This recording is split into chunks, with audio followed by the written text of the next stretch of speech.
कपिल सिब्बल और अभिषेक मनु सिंघवी दोनों ने सुप्रीम कोर्ट के सामने इसको उठाया। सीजीआई सूर्यकांत और जस्टिस जॉय माल्या बागची की बेंच जो थी वो थी, उसके सामने जो थे दोनों उपस्थित हुए और कपिल सिब्बल ने कहा कि इस संस्था के सदस्य होने के नाते हम ये जानकर बहुत परेशान हैं कि क्लास 8 के बच्चों को जुडिशरी में करप्शन के बारे में पढ़ाया जा रहा है। यह एनसीईआरटी का हिस्सा है, इस संस्था में हमारा बहुत बड़ा हिस्सा है, यह पूरी तरह से स्कैंडलस है, हमारे पास किताब की कॉपी है। सीजीआई ने इस पर कहा कि मुझे इस मामले की जानकारी है और मुझे कई कॉल और मैसेज मिले हैं और सीजीआई ने कहा कि मैं आप सभी को भरोसा दिला सकता हूं और मुझे इसकी पूरी जानकारी है। जब सिब्बल ने कहा कि उन्हें उम्मीद है कि कोर्ट जो है, मतलब शीर्ष अदालत सुप्रीम कोर्ट जो है इस मामले पर खुद से नोटिस लेगा, तो सीजीआई ने कहा कि एक दिन का आप इंतजार कीजिए। यह निश्चित रूप से पूरे इंस्टीट्यूशन से जुड़ा हुआ है। बार और बेंच परेशान है, सिस्टम का हर स्टेक होल्डर सच में परेशान है। मुझे बहुत सारे कॉल और मैसेज आ रहे हैं, हाई कोर्ट के जज भी परेशान हैं। मैंने पहले ही एक ऑर्डर पास कर दिया है और इस मामले पर खुद से नोटिस दे रहा हूं। मैं नहीं चाहता कि दुनिया में कोई भी इंस्टीट्यूशन की ईमानदारी पर दाग लगाए। फिर से सुन लीजिए, मैं नहीं चाहता कि दुनिया में कोई भी इस इंस्टीट्यूशन की ईमानदारी पर दाग लगाए और उसे बदनाम करे, चाहे कोई भी बड़ा पद हो, चाहे कोई भी बड़ा पद हो। कानून अपना काम करेगा, मुझे पता है इससे कैसे निपटना है। ये सख्त शब्द जो थे वो सीजीआई के थे और ये साफ समझा जा रहा है कि सीजीआई ने सरकार का नाम लिए बिना सरकार को सख्त चेतावनी दी है कि चाहे कोई कितना भी बड़ा पद हो, मुझे मालूम है कि इनसे कैसे निपटना है। जी बिल्कुल। और इस पर कपिल सिब्बल ने कहा भी कि हम इस पर एक केस, एक अपील दायर करें। उन्होंने कहा नहीं, कोई अब जरूरत ही नहीं है क्योंकि हम खुद इस पर एक्शन लेने वाले। हाँ, उनका कि जब सिब्बल ने कहा कि हम इसमें क्या अपील करेंगे, इस केस करने की अपील की, तो सीजीआई ने कहा कि नहीं, आप भरोसा रखिए, हम इस पर सही एक्शन लेंगे। और सीजीआई ने कहा कि मैंने इस पर ध्यान दिया है, ऐसा लगता है कि ये जानबूझकर और सोच समझकर किया गया कदम है। और अमलेंदु जी, जस्टिस जॉय माल्या बागची ने तो और भी गंभीर टिप्पणी की। बहुत जरूरी कहा उनका, जस्टिस जॉय माल्या बागची ने कहा कि यह संविधान के बेसिक स्ट्रक्चर पर ही हमला है और उन्होंने कहा कि यह किताब जो है बेसिक स्ट्रक्चर के ही खिलाफ लगती है। जस्टिस उन्होंने अभिषेक मनु सिंघवी ने कहा कि मुद्दा भ्रष्टाचार को इस तरह से दिखाना है कि जैसे ये कहीं और नहीं है, केवल जुडिशरी में है। जी, यही चर्चा हम लोग कल कर भी रहे थे कि इसके जरिए ये बताने की कोशिश की गई है, खासतौर वो जो दो उदाहरण जिनका अभी आपने जिक्र किया कि ये जो इलेक्टोरल बॉन्ड थे और आईटी एक्ट थे, उनको सुप्रीम कोर्ट ने खत्म किया भ्रष्टाचार की वजह से। क्या कुछ हो रहा था इलेक्टोरल बॉन्ड के जरिए, उसको उदाहरण बताया गया और उसके जरिए जो जुडिशरी में करप्शन की बात की गई है, बच्चों को ये चीजें पढ़ाई जाएंगी, ये कहा गया है। उससे साफ जाहिर हो रहा है कि सरकार तो बड़ी ईमानदारी से काम कर रही है, लेकिन जुडिशरी उसको करने नहीं दे रही है। इसलिए नहीं करने दे रही है कि जुडिशरी यानी न्यायपालिका, भारत की न्यायपालिका, जिसमें हाई कोर्ट और सुप्रीम कोर्ट तो है ही, उसमें लोअर कोर्ट भी है, वो पूरी की पूरी भ्रष्ट है। हाँ, बिल्कुल यही बताने का प्रयास किया गया है कि मतलब पूरी की पूरी जुडिशरी जो भ्रष्ट है। असल में है क्या समीर जी, इस समय भ्रष्टाचार के मामले में मोदी सरकार बुरी तरीके से घिरी हुई है। एपस्टीन फाइल्स का मामला जो है और इसमें उसके मंत्री हरदीप सिंह पुरी का जिस तरीके से जिक्र आया है, उसको लेकर विपक्ष बहुत ज्यादा हमलावर है और इतना ज्यादा सरकार घबराई हुई है कि प्रधानमंत्री नरेंद्र मोदी जो है वो लोकसभा में जाने की हिम्मत नहीं जुटा पाए, जबकि राष्ट्रपति के अभिभाषण पर उनको जवाब देना था। और ये 70 सालों में पहली बार हुआ कि राष्ट्रपति के अभिभाषण पर ना नेता विपक्ष को बोलने दिया गया और प्रधानमंत्री खुद भाग गए लोकसभा से।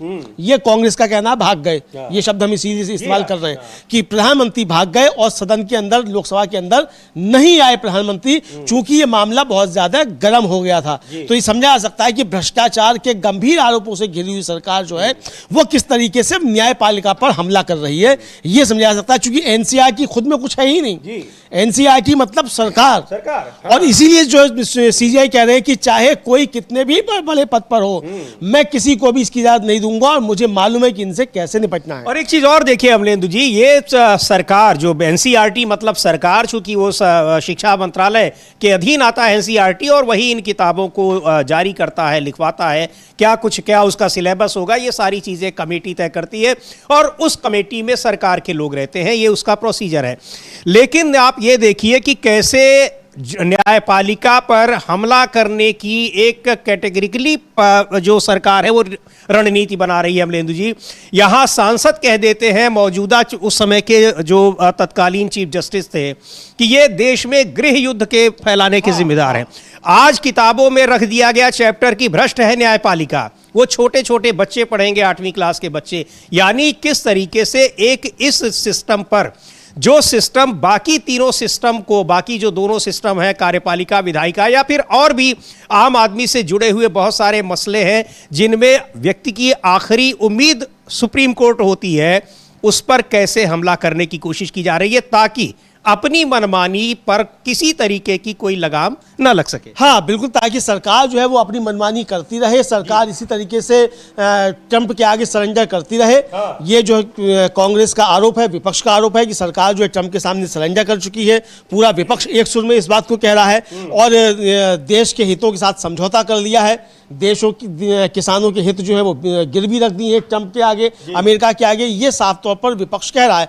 तो सरकार जो है अपनी जो गलतियां हैं उनसे ध्यान भटकाने के लिए, जो सरकार कर रही है, देश के खिलाफ जो काम कर रही है उससे ध्यान भटकाने के लिए अब न्यायपालिका पर इस तरीके से हमला बोल रही है। जी बिल्कुल, न्यायपालिका पर हमला बोल रही है। संसद में अगर विपक्षी सदस्य भ्रष्टाचार पर और जिस तरीके से बहुत सारे आरोप लग रहे हैं उन पर सवाल पूछता है तो वहां पर उनको बाहर कर दिया जाता है, यानी सदन में बोलने नहीं दिया जाता है। सदन के बाहर अगर प्रदर्शन कर रहे हैं तो प्रदर्शन करने के वालों को गिरफ्तार कर लिया जाता है, गंभीर धाराओं में उनको जो है जेल भेज दिया जाता है। ये सब कुछ हो रहा है, लेकिन जो सबसे गंभीर बात यह है कि आरोप जो लग रहे हैं उनका जवाब क्या दिया जा रहा है। जवाब देते समय प्रधानमंत्री अपनी भाषा तक का ध्यान नहीं रखते हैं। और इधर पीयूष गोयल ने एक ट्वीट किया है अमलेंदु जी, उनके पास सवालों के जवाब तो नहीं है, वो फिर इतिहास में चले गए हैं और जो फर्जी तस्वीरों के जरिए कॉम्प्रोमाइज्ड, अब प्रधानमंत्री कॉम्प्रोमाइज्ड हैं, आप बताइए कि है कि नहीं है, लेकिन यहां उनको तो स्वीकार कर ले रहे हैं कि वो कॉम्प्रोमाइज्ड है, वो इतिहास में चले जा रहे हैं। उन्होंने एक ट्वीट किया है, उस ट्वीट को भी हम लोग देखेंगे कि कैसे पुरानी घटनाओं को जोड़ते हुए वही परंपरा अपना रहे हैं जिस तरीके से किसी भी गंभीर मुद्दे पर सरकार करती है, पिछली सरकारों को दोष देना। हाँ बिल्कुल, पिछली सरकारों को दोष देना और समीजी एक तरीके से ये बताना कि भाई मोदी जी जो है वही केवल सरेंडर नहीं हुए, पिछली सरकार भी सरेंडर थी। तो यहाँ ये तो हुई है, मतलब ये आपने स्वीकार कर लिया कि ये सरकार जो है वो तो सरेंडर हुई ही हुई है, ये साफ तौर पर आपने स्वीकार कर लिया है। और जो हम अपनी टीम से कहेंगे कि वो ट्वीट जो दिखाया भी जा सकता है कि जो पीयूष गोयल ने समीजी ट्वीट किया है, अंग्रेजी में ट्वीट किया है, लेकिन आप उसका हिंदी में आप जो है इसको लिख रहे हैं कि राहुल, कई उन्होंने कहा कॉम्प्रोमाइज्ड के उदाहरण देते हुए कि राहुल गांधी दुनिया भर में भारत को नीचा दिखाने के लिए AI समिट में बिना शर्ट के लोगों को भेजते हैं, लेकिन ये भारत की इमेज और हितों से समझौता करने की उनकी पारिवारिक विरासत को ही आगे बढ़ाता है कि ये लोग जो है वो देश को बदनाम कर रहे हैं। यानी आप भी अब ये मान लिए हैं कि प्रधानमंत्री कॉम्प्रोमाइज्ड है। अब उस ट्वीट को हम नहीं देख पाए, लेकिन ये उसमें लिखा यही है। उन्होंने तमाम तस्वीरों के जरिए, कुछ ग्राफिक्स के जरिए पीयूष गोयल ने ये ट्वीट किया हुआ है। पर इस मुद्दे पर घिरे तो बहुत बुरी तरीके से हैं अमलेंदु जी। प्रधानमंत्री भी, ये है वो ट्वीट जिसमें लिखा है, और वो तस्वीरें पुरानी हैं कि कॉम्प्रोमाइज्ड कब की हैं। और लिखा है कि साहब जवाहरलाल नेहरू वाज कम्प्रोमाइज्ड, और ये सारे अमलेंदु जी वही चीजें हैं जो व्हाट्सएप में पढ़ाते रहे ये लोग पिछले 10 साल सब व्हाट्सएप की यूनिवर्सिटी से ही पढ़े हुए लोग हैं, तो ये सब उसी तरह की बातें करते रहते हैं। Rajiv Gandhi was compromise, Indira Gandhi was compromise, Sonia Gandhi was compromise, Rahul Gandhi compromise नहीं, ये नहीं लिखा है कहीं भी। ये कैसे भूल गए पीयूष गोयल जी? अरे भाई ये किसने इनका ट्वीट तैयार किया है, बताओ उसको कि राहुल गांधी इस कम्प्रोमाइज ये भी तैयार करें, लेकिन ये तैयार करना भूल गए हैं, तो ये अधूरा है ट्वीट। फिर से ट्वीट करें पीयूष गोयल जी। हाँ बिल्कुल, लेकिन ये सारी चीजें वही है जो व्हाट्सएप, जिनका कोई आधार नहीं है। तो यहां पर अब इस पर कोई चेक भी नहीं होगा कि ये फेक न्यूज है या ये सही न्यूज है। हाँ, और कि AI जनरेटेड है कि नहीं, ये तीन घंटे में ट्विटर को से हटाना है कि नहीं हटाना है। नया कानून जो आ गया है AI जनरेटेड है, तो ये भी अब नहीं बताना है, क्योंकि ये सरकार के मंत्री ट्वीट कर रहे हैं तो वो तो कुछ भी ट्वीट कर सकते हैं, कुछ भी फर्जी खबरें ट्वीट कर सकते हैं, तो ये कर रहे हैं। एक मंत्री जी ने तो ये कहा कि यहाँ जब ये मोदी जी के समय में तो ऐसा हो रहा है कि जो बिजली से चलने वाली ट्रेन है, जब वो चलती है तो उसमें बिजली खर्च होती है, और जैसे ही ब्रेक लगता है तो बिजली वापस चली जाती है वहां। हाँ बिल्कुल वापस चली जाती है। तो इस तरीके के ज्ञान व्हाट्सएप यूनिवर्सिटी से मिलते हैं। नाले की गैस से चाय बन सकती है, राडार जो है वो बादलों में छिप, मतलब बादल जब होते हैं तो छिप जाता है, ये आने लगती है, इस तरह की चीजें। इस प्रदर्शन को लेकर अमलेंदु जी बुरी तरीके से सरकार घिरी है, और ये जो पीयूष गोयल का ट्वीट हो, चाहे प्रधानमंत्री का जो जवाब उन्होंने जो वो भाषण दिया जिसमें बहुत ही अभद्र तरीके से कांग्रेस पर हमला किया, अभद्र भाषा में और अभद्र तरीके से भी, उसको लेकर बुरी तरीके से घिरी नजर आ रही है सरकार। और भूपेश बघेल हैं, छत्तीसगढ़ के पूर्व मुख्यमंत्री, वरिष्ठ नेता है कांग्रेस पार्टी के, वो कह रहे हैं कि 10-12 युवाओं से मोदी किस तरीके से डर रहे हैं, महिलाओं से डर जा रहे हैं, युवाओं से डर जा रहे हैं, और उनके खिलाफ कैसे गंभीर धाराओं में उन पर मुकदमा कायम किया गया है, जेल भेज दिया गया है। यूथ कांग्रेस के अध्यक्ष, कल हम लोगों ने बताया था कि वहां पहले उनको कई घंटे हिरासत में रखा गया और उसके बाद कल उन्हें जेल भेज दिया गया है। वो साजिश, उन्होंने कहा जा रहा है कि ये बहुत बड़ी ये साजिश थी, बहुत बड़ा ये षड्यंत्र था। हाँ, बहुत बड़ा षड्यंत्र बताया जा रहा है कि बहुत बड़ा षड्यंत्र था कि वो टॉपलेस होकर पहुंचे और टी शर्ट जो थे वो लेकर पहुंचे। अब समझिए वो टी शर्ट तो वो जगह जगह जो है बच रही है। अब कल ही जो थी वो अलका लांबा वही टी शर्ट पहन के उसके जो लिख करके मोदी इज कंप्रोमाइज, और उन्होंने अपना वीडियो जारी किया। तमाम लोग, अब कांग्रेस के लोग इस तरीके से कर रहे हैं, जगह जगह प्रदर्शन हो रहे हैं। अब मुझे लगता है कि इस पे इस तरीके से कार्रवाई करके सरकार ने अपनी शामत खुद बुला ली है। जनता के बीच अब ये मामला और ज्यादा पहुंच रहा है कि प्रधानमंत्री मोदी जो है किस लिए कंप्रोमाइज है, विपक्ष क्यों कह रहा है, कांग्रेस क्यों कह रही है, ये जनता को अब सोचने को मजबूर किया है। जी बिल्कुल, कि आखिर कौन सी ऐसी मजबूरी है, सुन लेते हैं भूपेश बघेल ने क्या कहा है। जिस तरीके से यूथ कांग्रेस के जो कार्यकर्ता हैं, नेता हैं, उनके खिलाफ सरकार ने जो कार्रवाई की है, इसलिए कि वो सरकार के खिलाफ विरोध प्रदर्शन कर रहे थे शांतिपूर्ण तरीके से, लोकतांत्रिक तरीके से। सुनते हैं भूपेश बघेल को। हमारे राष्ट्रीय अध्यक्ष युवा कांग्रेस के, उसकी गिरफ्तारी ये गैर कानूनी है, अलोकतांत्रिक है, और हमारे प्रधानमंत्री जी डर गए हैं युवाओं से। 10-12 युवक गए थे और केवल शर्टलेस हुए थे, और उसमें राष्ट्रीय अध्यक्ष की गिरफ्तारी, इसका मतलब ये है कि मोदी जी और मोदी की सरकार डरी हुई है, और ये तानाशाही प्रवृत्ति है, ये लोकतंत्र की हत्या है। लोकतंत्र में विरोध करने का अधिकार युवाओं को है, आम जनता को है, राजनीतिक दलों को है, और उसका आप इस प्रकार से दमन करने की कोशिश कर रहे हैं। तो जितना दबाओगे उतना उछलेगा, और युवा न दबने वाले हैं न डरने वाले हैं। सर, आज के इस बजट को संकल्प का बजट मानते हैं सर? ये अज्ञानता का, दुर्गति का। तो ये किस तरीके से 10-12 युवकों से वो डर गए। ये युवक वहां AI समिट में पहुंचे हुए थे और वहां उन्होंने शर्ट उतारकर प्रदर्शन किया, और एक टी शर्ट इनके हाथ में थी जिसमें लिखा था PM इज कॉम्प्रोमाइज्ड, और वो संसद से लेकर सड़क तक ये तस्वीरें, ये जो प्रदर्शन, ये इस तरीके के पैम्फलेट, ये जगह जगह विपक्ष इन पैम्फलेट्स को लेकर चल रहा है, नारेबाजी कर रहा है, इसलिए क्योंकि इसका जवाब प्रधानमंत्री नहीं दे रहे हैं कि आपने ट्रेड डील पर किस तरीके से ट्रंप के आगे झुक गए और आपने समझौता कर लिया, और समझौते में आपने देश के हितों को ताक पर रख दिया। हाँ, देश के हितों को आपने ताक पर रख दिया, और देश के हितों को ताक पर ही नहीं रख दिया, बल्कि आपने देश के हित जो थे वो गिरवी रख दिए आपने। ये विपक्ष का साफ तौर पर आरोप है कि जिस तरीके से आपने डील की है। अच्छा, और डील को भी देखिए क्या है, यानी आपने इंतजार नहीं किया कि वहां के सुप्रीम कोर्ट का आदेश क्या आना है, जबकि इससे पहले वहां की निचली अदालत थी वो ट्रंप की इस टैरिफ डील को लेकर सख्त मजम्मत कर चुकी थी। जी, कई राज्य वहां की स्थानीय अदालतों ने खारिज किए थे उनके डील के। ये पता था कि वहां की जो सुप्रीम कोर्ट है वो इसको निरस्त कर ही देगी, क्योंकि उसमें ये उसके पास अधिकार ही नहीं है कि बिना कांग्रेस की स्वीकृति के, यानी बिना वहां की संसद की स्वीकृति के, इस तरीके के आदेश वो जारी कर सके। हाँ, तो इसलिए आपने ये भी इंतजार नहीं किया। और कल तो राहुल गांधी ने बहुत गंभीर आरोप लगाया। राहुल गांधी ने कहा कि जब मैंने नरवणे की किताब का जिक्र किया तो प्रधानमंत्री घबरा गए पूरी तरीके से, और शाम को ही उन्होंने ट्रंप को फोन किया कि भाई जो तुम करते हो वो करो, डील कर लो।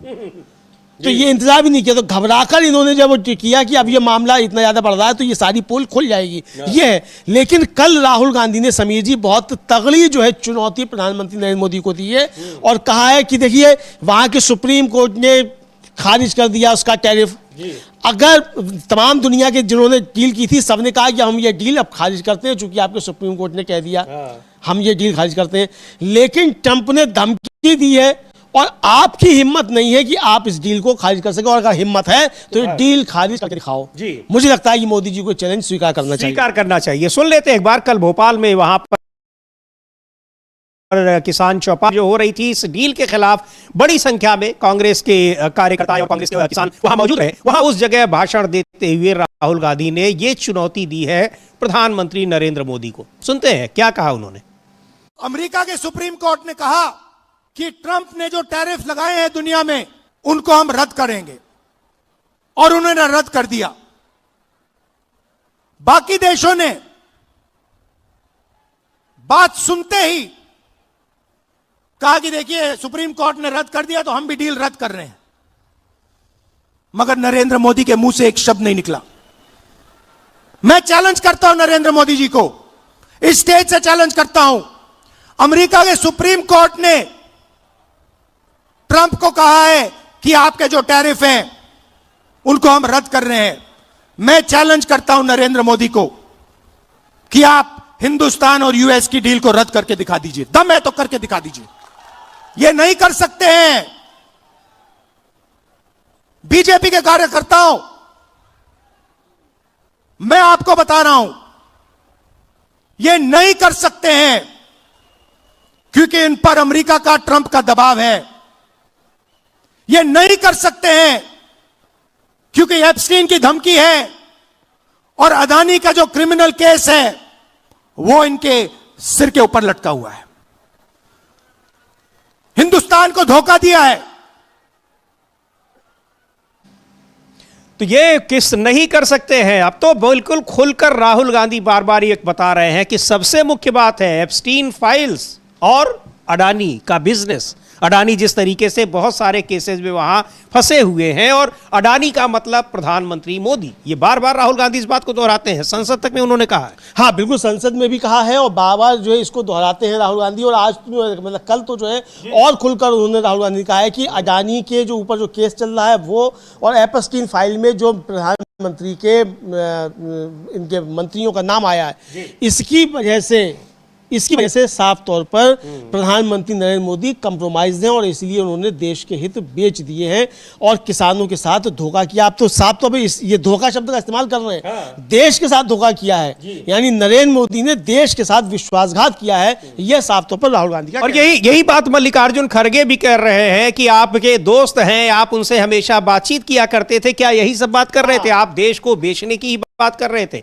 मल्लिकार्जुन खड़गे को भी सुनते हैं। जबरदस्त हमला बोला है, सरकार खामोश है चूंकि जवाब कोई नहीं है, लेकिन जवाब देने के बजाय वो ऊट पटांग ट्वीट कर रहे हैं एक मंत्री, और प्रधानमंत्री की भाषा बता रही है कि किस तरीके से इस पूरे प्रकरण में वो गंभीर रूप से फंसे हुए हैं। सुनते हैं मल्लिकार्जुन खड़गे क्या कह रहे हैं।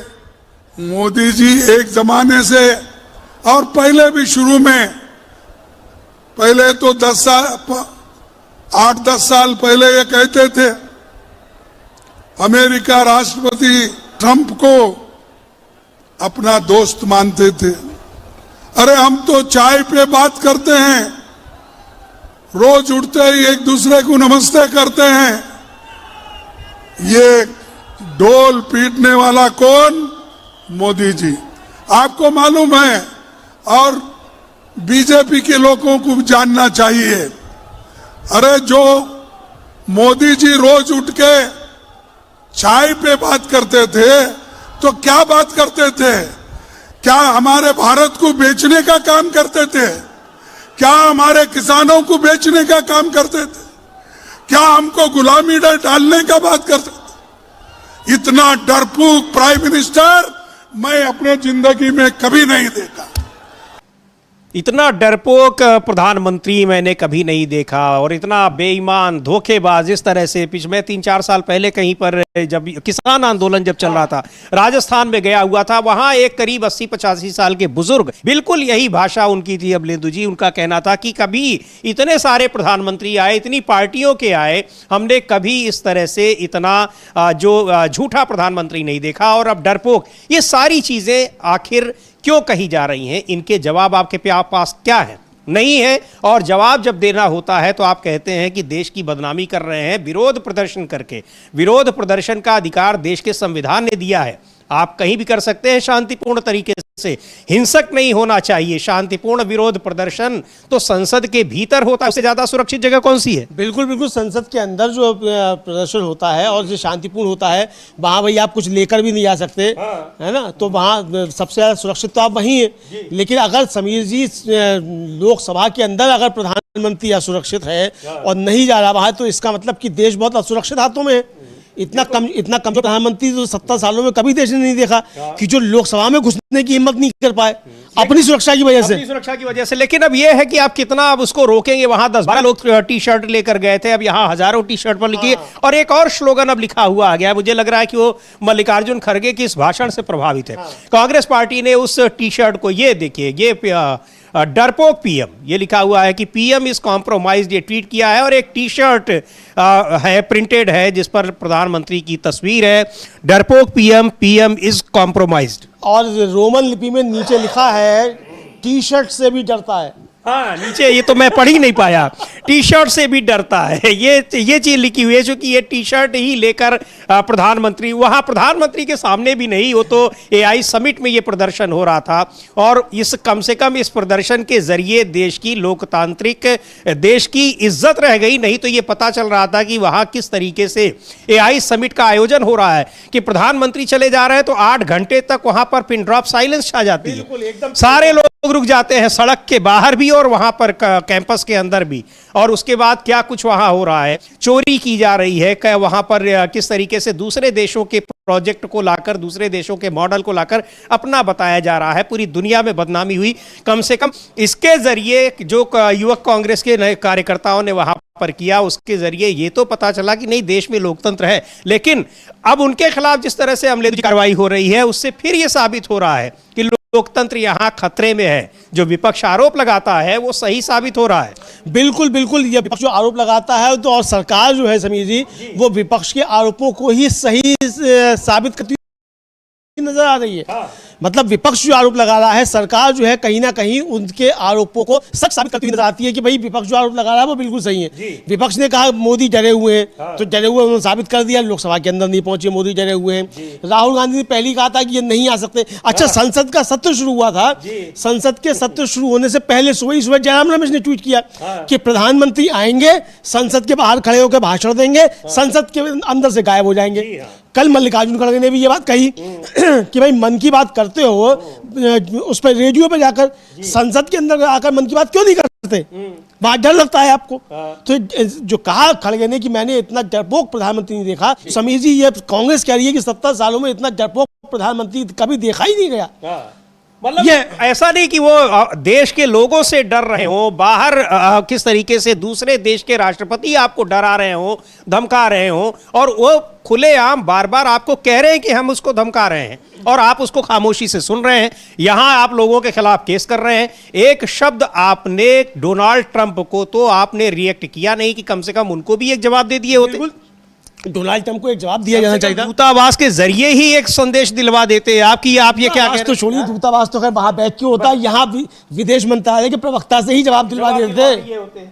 विदेश मंत्रालय के प्रवक्ता ने कहा हमें नहीं मालूम कोई बात हुई है कि नहीं हुई है, हमें नहीं मालूम ट्रंप का ऐसा कोई वीडियो है कि नहीं है, होगा तो उस पर कार्रवाई करेंगे। अरे भाई, आपको मालूम नहीं है?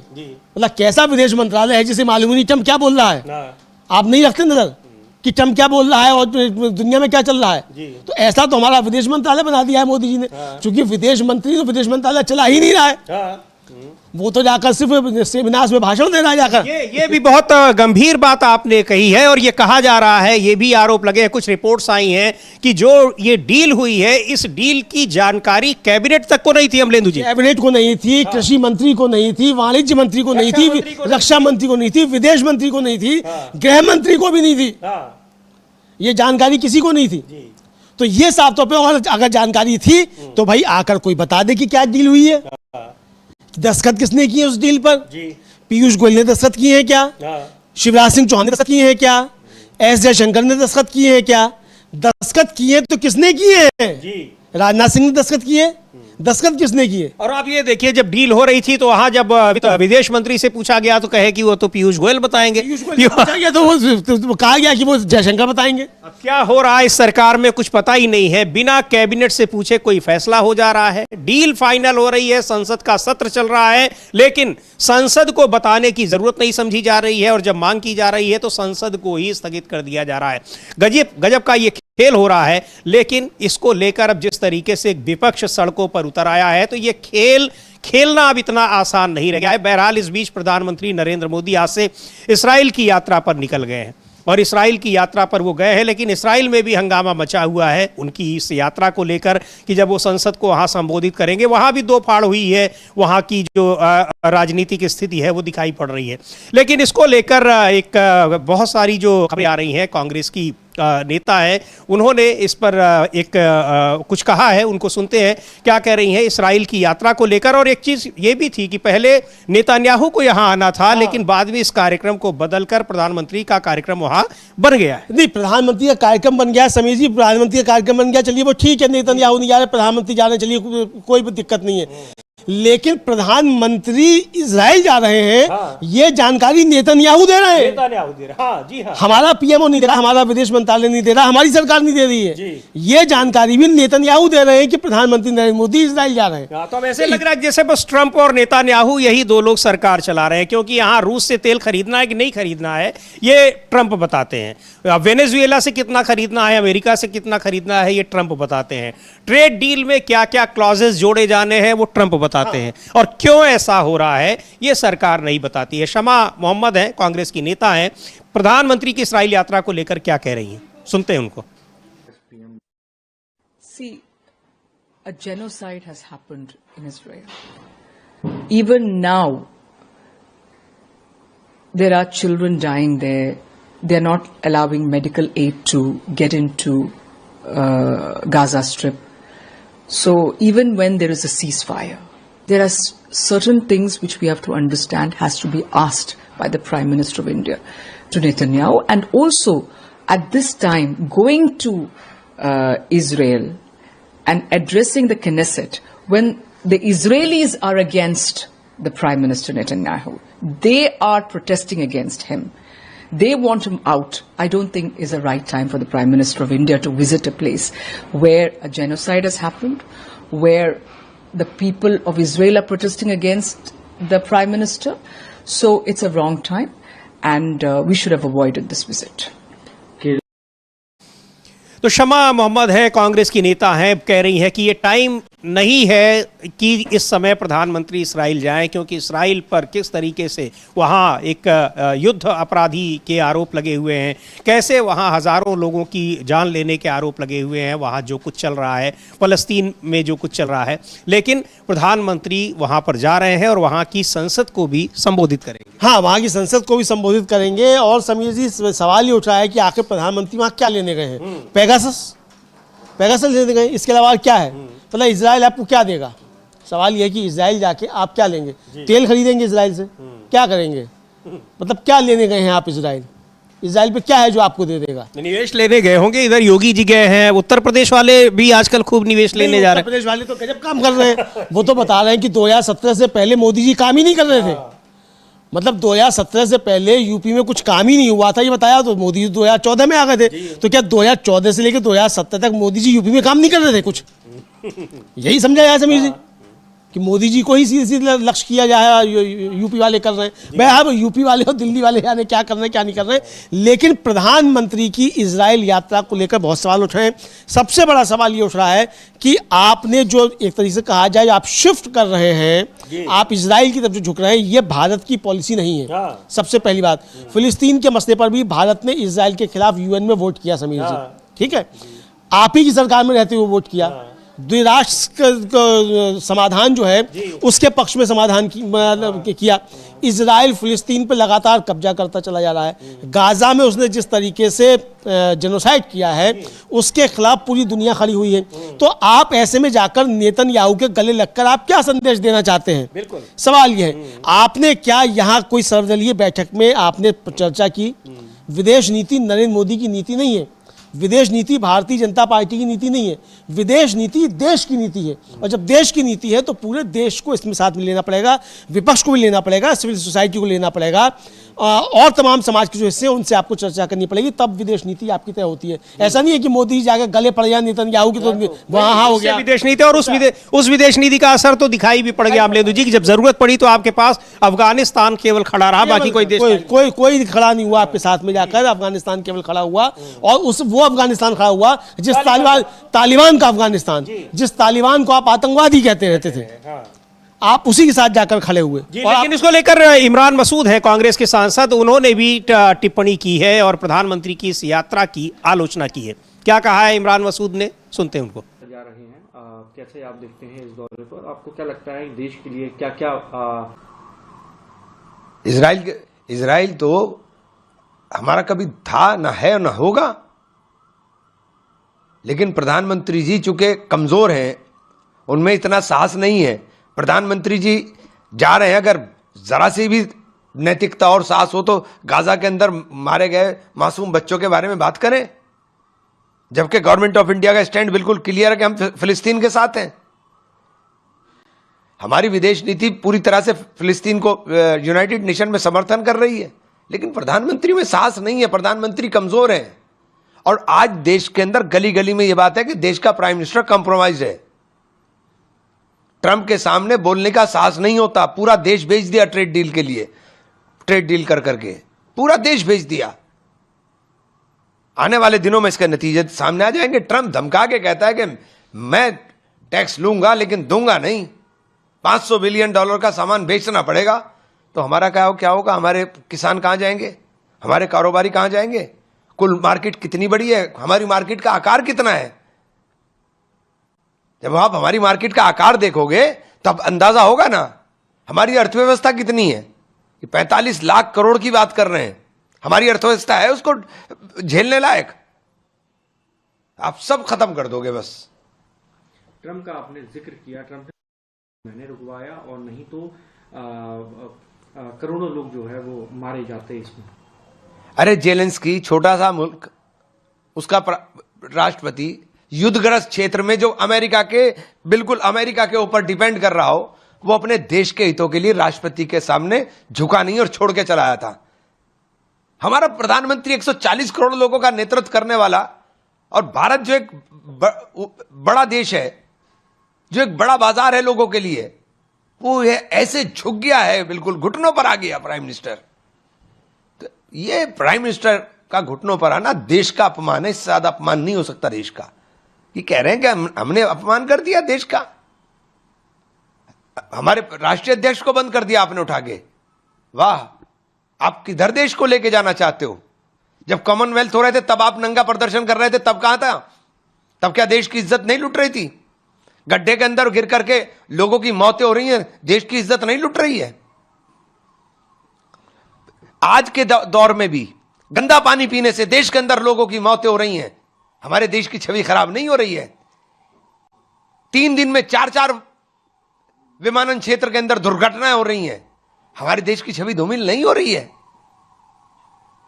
दिल्ली जैसे शहर में सांस लेना दूभर हो जाए तो हमारे देश की छवि धूमिल नहीं हो रही है?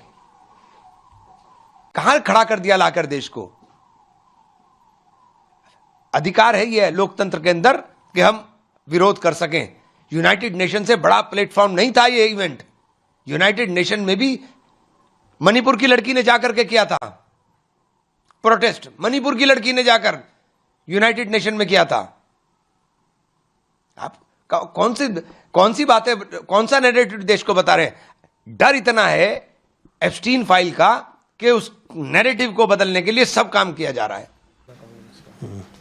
तो ये किस तरीके से यहाँ पर कॉम्प्रोमाइज़ किया गया है? अब ये शब्द जो है अमलेंदु जी, ये प्रधानमंत्री को ही नहीं बल्कि प्रधानमंत्री और सरकार के लिए भी एक बड़ी मुसीबत बन गया है। आप कॉम्प्रोमाइज़ आपने क्यों किया है? आप जवाब नहीं दे पा रहे हैं, जवाब नहीं देंगे तो आपको कॉम्प्रोमाइज्ड पीएम के टी शर्ट पहने हुए आपको हजारों लाखों लोग दिखाई पड़ेंगे। बिल्कुल हजारों लाखों लोग दिखाई पड़ेंगे। और सवाल समझिए कि अगर कांग्रेस ने और विपक्ष ने इसे एक मुद्दा बना लिया और सड़कों पे उतर पड़े कि भी ठीक है अब यही पहनकर जो है सब लोग सड़कों पे उतरो, जैसा कि अब कर रही है कांग्रेस। अभी हम लोग दिखाएंगे कि चंडीगढ़ में हरियाणा कांग्रेस इसी तरीके के प्रदर्शन कर रही है। तो अगर इस तरीके के प्रदर्शन जगह जगह होने लगे तो आपकी ये सारी योजना तो धरी की धरी रह जाएगी करने की इस तरीके की। तो ये मुझे लगता है कि जो सरकार के रणनीतिकार हैं वो गलत किस्म के लोग हैं, वो मोदी जी से कोई अपनी निजी दुश्मनी निकालना चाहते हैं। लेकिन रणनीतिकार अब कौन है कौन नहीं है अमलेंदु जी, पर आप ये देखिए, अगर इसकी क्रोनोलॉजी देखिए, जो यूथ कांग्रेस के नेताओं का प्रदर्शन था, प्रदर्शन कब हुआ है और उनके खिलाफ कार्रवाई कब हो रही है? जब प्रधानमंत्री नरेंद्र मोदी खुद आहत दिखाई पड़े और उनका बयान आया, उसके बाद ही ये सारी कार्रवाई में तेजी दिखाई पड़ी। हाँ, उसके बाद सारी कार्रवाई में तेजी। उनको कौन सलाह दे रहा है? वही तो मैं कह रहा हूँ कि जो रणनीतिकार हैं वो मोदी जी को क्या सलाह दे रहे हैं। मोदी जी में तो इतनी समझ नहीं है कि क्या करना है क्या नहीं करना है। मुझे लगता है ये कोई जाके ज्ञान देता होगा कि इस तरीके से काम करो। तो जो ये ज्ञान देने वाले लोग हैं ये बहुत अज्ञानी किस्म के लोग मालूम पड़ते हैं कि भाई आप विपक्ष पे जब इस तरीके की कार्रवाई करेंगे तो विपक्ष को तो इससे माइलेज मिलेगा। अगर समझदार कोई व्यक्ति हो समीर जी तो इसका फिर राजनीतिक तरीके से जवाब दे। आप जो है राजनीतिक मसलों के जवाब पुलिस के जरिए देने लगते हैं। तो इसमें होता क्या है कि सरकार की छवि ही खराब होने लगती है और ये संदेश जाने लगता है जो विपक्ष दे रहा है कि सरकार कमजोर है, प्रधानमंत्री कंप्रोमाइज है। ये संदेश जो देना चाहता है विपक्ष में जाने लगता है। बिल्कुल। और यहाँ पर सड़कों पर उतर आए हैं। कल जिस तरीके से भोपाल में एक बड़ा सम्मेलन हुआ और आज हरियाणा की राजधानी चंडीगढ़ में वहाँ कांग्रेस पार्टी का एक प्रदर्शन हो रहा है। देखते हैं क्या कुछ कहा जा रहा है। कॉम्प्रोमाइज्ड पीएम और अब तो एक और डरपोक पीएम, तो इस तरह के नारे लग रहे हैं। इन नारों को प्रिंट किए हुए टी शर्ट वहाँ पर दिख रहे हैं। ये है जुमला नहीं चाहिए, हमें रोजगार चाहिए, मनरेगा बचाओ, और विधानसभा का घेराव हो रहा है। देखते हैं क्या कुछ नारेबाजी इसमें हो रही है। कांग्रेस पार्टी का ये प्रदर्शन है चंडीगढ़ में।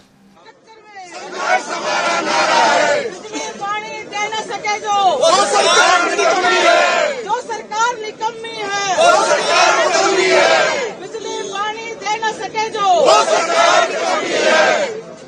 कांग्रेस पार्टी जिंदाबाद, कांग्रेस पार्टी जिंदाबाद, राहुल गांधी जिंदाबाद, योगी भूपेंद्र सिंह हुड्डा जिंदाबाद, भाई दीपेंद्र हुड्डा जिंदाबाद, कांग्रेस पार्टी जिंदाबाद, कांग्रेस पार्टी जिंदाबाद, कांग्रेस पार्टी जिंदाबाद। बीजेपी देश बचाओ, कांग्रेस पार्टी कांग्रेस पार्टी जिंदाबाद, राहुल गांधी जिंदाबाद, राहुल गांधी जिंदाबाद, कांग्रेस पार्टी जिंदाबाद, कांग्रेस पार्टी जिंदाबाद। हमारा हक, हमारा हक, हमारा हक, बुजुर्गों की पेंशन लेकर रहेंगे। बुजुर्गों की पेंशन बहाल करो, बहाल करो। कांग्रेस। तो ये वहां प्रदर्शन हो रहे हैं, विधानसभा का घेराव किया गया है वहां, लेकिन लग रहा है कि उत्तर प्रदेश जैसी सख्त सरकार नहीं है अमलेंदु जी, वहां तो घेराव करने ही नहीं दिया गया, नेताओं को ही नजरबंद कर दिया गया। हाँ, सख्त सरकार ये लोग पहुंच गए। हाँ, यहाँ पहुंच गए। असल में वहाँ पता नहीं क्या है, चूंकि चंडीगढ़ जो है वो केंद्र शासित है तो इसका मतलब कमजोर गृह मंत्री है, यही हो सकता है। तो ये भी संदेश हो सकता है कि कमजोर गृह मंत्री है, पर हमें पता नहीं कि क्या है क्या नहीं है। लेकिन वहाँ किया जा रहा है प्रदर्शन। ये वहाँ की तस्वीरें हैं, चंडीगढ़ की तस्वीरें हैं समीर जी। लेकिन इस तरीके के प्रदर्शन अब जगह जगह हो रहे हैं, ये साफ तौर पर आ रहा है और ये प्रदर्शन अब रुकने वाले नहीं है। इसी को लेकर कि जो एपस्टीन फाइल्स हैं और राहुल गांधी ने जो आरोप लगाए हैं, पूरा विपक्ष राहुल गांधी के साथ खड़ा हुआ नजर आ रहा है। सीपीआई के सांसद हैं पी संतोष कुमार, उन्होंने भी एपस्टीन फाइल्स और राहुल गांधी के आरोपों को लेकर अपनी बात रखी है। उसको भी हम लोग बिल्कुल सुनते हैं क्या कह रहे हैं सीपीआई-एम के सांसद P Santosh Kumar. Epstein file and Adani case sold the country, he said. Of course, Epstein files are known to come out. No, only a tip of iceberg is known to all of us. 3 million pages means such a huge thing, and many revelations are to be in the offing. So that will mark the beginning of the collapse of this government. This government cannot escape from it. In Kerala, Union Cabinet approved decision to rename a state. One of the most important decisions. It was the sincere demand of the people of तो अब ये वही कह रहे हैं कि इसमें तो अभी ये शुरुआत है। एप्स्टीन फाइल्स का जिक्र कर रहे हैं अमलेंदु जी, और कहा जो संतोष कुमार ने कि एप्स्टीन फाइल्स केस में हमने अभी तक सिर्फ शुरुआत देखी, अभी और भी बहुत कुछ सामने आना बाकी है।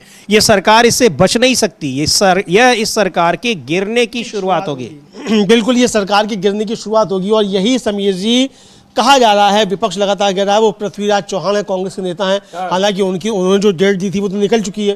उन्होंने कहा था कि 19 दिसंबर को मोदी जी इस्तीफा दे देंगे, लेकिन मोदी जी ऐसे इस्तीफा थोड़ी ना दे देंगे, मतलब लोग भी कुछ भी लगा लेते हैं, मोदी इस्तीफा दे देंगे। सुब्रमण्यम स्वामी तो कब से कह रहे हैं कि दे देना चाहिए, दे देना चाहिए। भाई चाहिए तो बहुत कुछ है, लेकिन वो मोदी जी करेंगे क्या, सवाल ये है। चाहिए तो हरदीप पुरी का भी चाहिए इस्तीफा ले चाहिए, खुद ही मोदी जी को इस्तीफा ले लेना चाहिए था हरदीप पुरी का, कि तुम्हारा नाम आया है और पूरी दुनिया में इस्तीफे हो रहे हैं, गिरफ्तारियां हो रही हैं पूरी दुनिया में। मतलब कल ही हमने बताया कि यूके में जो राजदूत रहे अमेरिका में यूके के, उनकी गिरफ्तारी हुई है। उससे पहले वहाँ प्रिंस चार्ल्स की गिरफ्तारी हुई वहाँ यूके में, नॉर्वे के एक्स प्राइम मिनिस्टर की गिरफ्तारी हुई। पूरी दुनिया में इस तरह की गिरफ्तारियाँ हो रही हैं एप्स्टीन फाइल्स में। यहाँ बधाइयाँ दी जा रही हैं हरदीप सिंह पुरी को, तो ये तो भारत में ही हो सकता है। हरदीप सिंह पुरी जगह जगह इंटरव्यू दे रहे हैं और ये भी कह रहे हैं कि हाँ हम तो मिले तो थे एप्स्टीन से, लेकिन कुछ कर नहीं पाए। अफसोस भी जाहिर कर रहे हैं। तो ये साफ तौर पे देखा जा सकता है समीर जी कि यहाँ किस तरीके से गलत कामों को भी ग्लोरीफाई किया जाता है। ये भारत में ही हो सकता है, न्यू इंडिया है ये, चूंकि ये 2014 के बाद का न्यू इंडिया है, तो ये यही हो सकता है कि इस तरीके के गलत कामों को ग्लोरीफाई किया जाए। बिल्कुल ये चीज है, लेकिन इस तरीके से अब ये दिखाई पड़ रहा है कि इन सारे मुद्दों पर सरकार घिरी है तो संसद ना चलने दे, कितना भी रोकने की कोशिश करे, बेमतलब की चीजों को मुद्दा बनाए, पर दिखाई पड़ रहा है कि संसद के बाद जनता भी सड़कों पर उतरी हुई दिखाई पड़ रही है। यह तस्वीरें चंडीगढ़ की हैं। कुछ पिछले हफ्ते हम लोगों ने उत्तर प्रदेश में देखी, विधानसभा का किस तरीके से घेराव कर रहे थे कांग्रेस के नेता। कल भोपाल में जिस तरह से कितना बड़ा सम्मेलन हुआ है, तो ये सारी चीज़ें ये बता रही हैं कि पूरे देश में सड़कों पर लोग सरकार के खिलाफ उतर गए हैं। चूंकि बड़ा मुद्दा है, सबसे ज़्यादा इसमें जो नुकसान हो रहा है अमलेंदु जी, वो किसानों का नुकसान हो रहा है, और किसानों के हितों को किस तरीके से बिल्कुल उससे समझौता कर लिया गया है। तो कॉम्प्रोमाइज्ड पीएम विपक्ष यूं ही नहीं कह रहा है, किसान संगठन भी सड़कों पर उतरने की तैयारी में है। बिल्कुल किसान संगठन उतरने की तैयारी में हो। समीर जी, आपको याद होगा कि अभी राहुल गांधी से 17 किसान संगठनों के नेता जो थे, उन्होंने जाकर मुलाकात की थी, और उसी में तय हुआ कि भोपाल से इसकी शुरुआत की जाएगी और यह कार्यक्रम जो है वो किए जाएंगे, किसानों की चौपाल जो है लगाई जाएगी, ये साफ तौर पर कहा गया था। तो अब ये समीर जी देखा जा सकता है कि किस तरीके से अब ये किसानों का आंदोलन भी जो है वो बड़ा स्तर पे होने जा रहा है, ये साफ तौर पर समझा जा सकता है। ये बिल्कुल ये इसमें किसान भी सड़कों पर उतर रहे हैं, और ये कांग्रेस पार्टी के नेता जगह जगह इसको लेकर प्रदर्शन कर रहे हैं। जो ट्रेड डील हुई है, प्रधानमंत्री ने क्यों समझौता किया है, वो इसका जवाब दें। क्यों उन्होंने किसानों के हितों को पूरी तरीके से इग्नोर कर दिया है, भारत के हितों को इग्नोर कर दिया है, और अमेरिका को फायदा हो इसलिए उन्होंने ये सारी ये इस डील को किया है। और इसकी जो टाइमिंग है उस पर भी बड़े सवाल उठ रहे हैं कि 6 महीने तक तो कोई डील पर कोई बात आगे बढ़ी नहीं, अचानक एप्स्टीन फाइल्स का मामला सामने आते ही डील तुरंत साइन हो जाती है। और अमलेंदु जी, जो मुझे लग रहा है आप कुछ जयराम रमेश ने कुछ लिखा है, शायद पीयूष गोयल ने जो ट्वीट था उस पर कुछ कहा है। उस पर क्या ट्वीट किया है, मतलब जयराम रमेश ने इस तरीके से कहा है कि जो प्रधानमंत्री अभी जा रहे हैं इजराइल को लेकर कहा है कि किस तरीके से इजराइल मतलब फिलिस्तीन को मान्यता दी गई थी और उसमें पंडित नेहरू का क्या रोल था, ये लेकर किया। और उन्होंने ट्वीट किया है, अपनी टीम से कहेंगे कि अगर वो दिखा सकते हो ट्वीट तो दिखाया भी जा सकता है वो ट्वीट क्या है, लेकिन आप बता जरूर दीजिए समीर जी की जयराम रमेश ने क्या लिखा है। वो लिख रहे हैं कि 20 मई 1960 को जवाहरलाल नेहरू गजा में थे और वहां यूनाइटेड नेशंस इमरजेंसी फोर्स में तैनात भारतीय टुकड़ी से मिले थे। 29 नवंबर 1981 को भारत ने फलस्तीन के साथ एकजुटता व्यक्त करते हुए एक स्मारक डाक टिकट जारी किया था। 18 नवंबर 1988 को भारत ने औपचारिक रूप से फलस्तीन राज्य को मान्यता दी थी। वो एक अलग दौर था। अब भारत के प्रधानमंत्री खुले तौर पर इस्राएल के प्रधानमंत्री के साथ अपनी घनिष्ठता दिखा रहे हैं, जिन्होंने गजा को मलबे और धूल में बदल दिया है और कब्जे वाले वेस्ट बैंक में अवैध बस्तियों के विस्तार की पूरी साजिश रच रहे हैं। जब पूरी दुनिया उनके प्रिय मित्र प्रधानमंत्री नेतान्याहू की आलोचना कर रही है, तब प्रधानमंत्री मोदी नैतिक कायरता का प्रदर्शन करेंगे, यानी वहां जो जा रहे हैं। आज जा रहा है, लेकिन जो आखिरी शब्द है समीर जी उसको बड़े गौर से पूछिए। नैतिक कायरता का प्रदर्शन करेंगे, पीएम मोदी नैतिक कायरता का प्रदर्शन करेंगे। अब यानी डरपोक, कायर, कंप्रोमाइज, ये सारे शब्द प्रधानमंत्री के लिए विपक्ष अब इस्तेमाल कर रहा है और भारतीय जनता पार्टी इसका कोई माकूल जवाब नहीं दे पा रही है। तो यानी नैरेटिव के मोर्चे पर भी बीजेपी काफी ज्यादा पिछड़ती हुई दिखाई पड़ रही है। और आगे कौन दिखाई पड़ रहा है? विपक्ष दिखाई पड़ रहा है। और क्या क्या आरोप लग रहे हैं प्रधानमंत्री के ऊपर कि प्रधानमंत्री डरपोक हैं, प्रधानमंत्री कंप्रोमाइज हैं, प्रधानमंत्री ने देश के साथ धोखा किया है, प्रधानमंत्री कायर हैं। ये सारी बातें विपक्ष कह रहा है और सत्ता पक्ष लोग क्या कर रहे हैं? वो फर्जी व्हाट्सएप यूनिवर्सिटी का ज्ञान जो है वो बांट रहे हैं। और कौन कर भी रहे हैं अमलेंदु जी, ये भी बहुत हम लोग इस पर चर्चा कर भी चुके हैं कि ये जो बचाव प्रधानमंत्री का, या तो वो अपना खुद बचाव कर रहे हैं, उल्टी सीधी जिस तरीके से उन्होंने ये यूथ कांग्रेस के नेताओं के लिए कहा, उसके बाद उसमें केवल कभी पीयूष गोयल दिखाई पड़ रहे हैं, कोई वरिष्ठ मंत्री नहीं दिखाई पड़ रहा है। ना तो राजनाथ सिंह कहीं दिखाई पड़ रहे हैं, ना गडकरी दिखाई पड़ रहे हैं, और केवल एक दो मंत्री, और वो भी किस तरीके से बचाव कर रहे हैं। बचाव इस तरह से कर रहे हैं कि वो अपने ही जाल में और घिरते चले जा रहे हैं। अपने ही जाल में नहीं घिरते चले जा रहे हैं, बल्कि मोदी जी को ही उसमें फांसते चले जाते हैं। जब सारी बातें आती हैं तो ये सब हो सकता है। और समीर जी, इस समय एक बड़ी खबर जो है ये आ रही है कि बीएसपी के उत्तर प्रदेश में इकलौते विधायक हैं उमा शंकर सिंह, बलिया के हैं और बीजेपी में थे पहले, और 2022 में जो थे वो उनको टिकट नहीं मिला तो बीएसपी में चले गए। और बीएसपी के उत्तर प्रदेश से अकेले विधायक हैं, उनके घर पर आईटी की रेड पड़ रही है।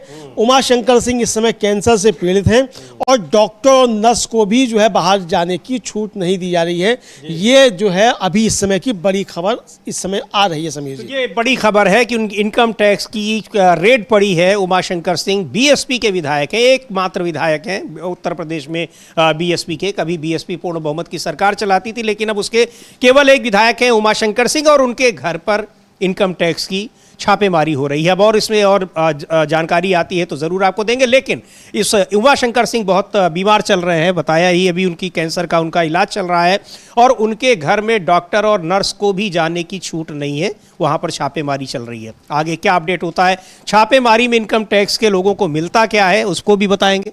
हाँ, छापेमारी क्या मिलता है वो भी बताएंगे, और छापेमारी क्यों हो रही है। भैया अकेला विधायक है बीएसपी का, चूंकि अब पता नहीं क्या क्या अंदर चल रहा है, वो तो खैर हम नहीं जानते कि अंदर क्या चल रहा है। उत्तर प्रदेश में बहुत कुछ चल रहा है अमलेंदु जी। इधर शंकराचार्य को लेकर सरकार, मुख्यमंत्री भले ही विदेश यात्रा के लिए निकल गए हों, लेकिन शंकराचार्य को जिस तरीके से एक उनका अपमान करने की कोशिश की जा रही है, उनको एक तरीके से अपराधी बताने की कोशिश की जा रही है, उसको लेकर पार्टी के भीतर ही बिल्कुल बगावती तेवर कई नेताओं ने अख्तियार किए हुए हैं। और विपक्ष भी इस समय बहुत बुरी तरीके से हमलावर है सरकार पर। कांग्रेस के प्रदेश अध्यक्ष हैं अजय राय, उन्होंने क्या कुछ कहा है शंकराचार्य के बारे में, वो हम लोग सुनेंगे उन बात को। लेकिन इस मामले में ऐसा लग रहा है कि उत्तर प्रदेश में योगी आदित्यनाथ बिल्कुल अलग अलग पड़ गए, क्योंकि और एक चीज और भी है कि यहां ये कहा जा रहा है कि पिछले दिनों जब मोहन भागवत लखनऊ में थे तो उन्होंने शंकराचार्य के मुद्दे पर मुख्यमंत्री से ये कहा है कि आप इसको ज्यादा तूल मत दीजिए, लेकिन उनकी बातों को भी इग्नोर करते हुए लगातार शंकराचार्य को कैसे परेशान किया जाए। और कल जो षड्यंत्र जिस तरीके की सब बातें सामने आई, वो तो बहुत ही गंभीर मामला। हम लोगों ने बाइट भी दिखाई थी, वो जो जिसके जरिए आरोप लगाया गया उसकी खुद की बाइट है कि किस तरीके से फर्जी जो है वो शिकायत कराई गई, तो वो सब सामने आ चुका है। लेकिन समीर जी, आज कांग्रेस पूरे उत्तर प्रदेश में शंकराचार्य के समर्थन में प्रदर्शन कर रही है। अजय राय उसको लेकर क्या कह रहे हैं वो भी हम सुनते हैं। और इसके बाद जो सबसे बड़ी खबर है समीर जी, वो ये है कि नीतीश कुमार ने कह दिया ये सरकार नहीं चलेगी, और विधानसभा में कहा है, उसको भी हम लोग देखेंगे, उस पर उसकी चर्चा भी करेंगे। पहले देख लेते हैं अजय राय क्या कह रहे हैं शंकराचार्य को लेकर, और शंकराचार्य के समर्थन में कांग्रेस पार्टी प्रदेश भर में प्रदर्शन कर रही है। देखिए, हमारे पूज्य शंकराचार्य जी